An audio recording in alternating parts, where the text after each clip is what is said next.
खुलुमबाय BTR news चेनेलाव गासैखौबो बरायबाय। आंनि चेनेलखौ साबस्क्राइब खालायखाबा साबस्क्राइब खालायदो आरो बे खाथिनि बेल आइकनखौबो थुनानै होदो जाहाथे भिडिअ होबानो सिगांग्रो सौहैनाय बायदि।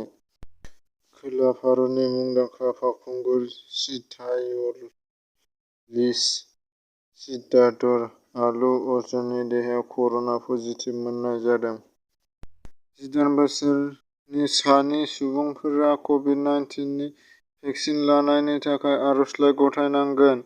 बेखौ गथायनो थाखाय नोंथांमोना गाव-गावनि मबाइलावनो www.cowin.gov.in आव सार्च खालामनानै नोंथाङा नोंथांनि जानबुं नम्बरखौ रेजिस्टार खालामनांगोन आरो रेजिस्टार खालामनायाव अटिपि नाम्बार फैगोन। अटिपि खौ नोंथांनि मबाइलाव थागोन। बे अटिपि खौ भेरिफाइ खालामना लानांगोन।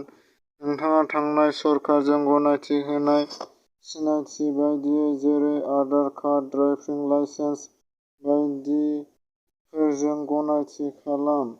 नोंथांनि साखाथिनि भेकसिन होनो हानाय जायगाखौ सायख'नानै 1 मिनि उनाव नोंथाङा खालामनो हागोन। नोंथाङा नोंथांनि जानबुं नङाव फैनाय मेसेजखौ चेक खालाम।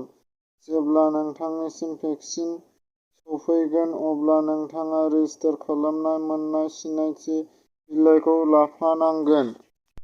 बलिउडनि सावथुन मुलुगनि मुंदांखा फावखुंग्रि फावखुंगुर अक्षय कुमार आरो ट्विंकल खानआ बिथांमोनहा 100 अक्सिजेन दान होदों।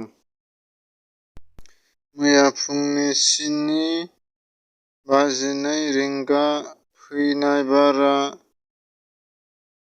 6.2 मिलियन बांग्रिं मावनायाव गोबां जायगायावनो खहा जानायनि मिजिं एबा सम्भाबना दं। मानो होनबा मैया फुंनि मावनाय बांग्रिआ गोब्राबैनो मावग्लुंदों आरो बेयो नोगोर गोसायै मावलांदों। जायगा जायगा गोबां खहा जानो हागौ होनना आसा खालामनाय दं।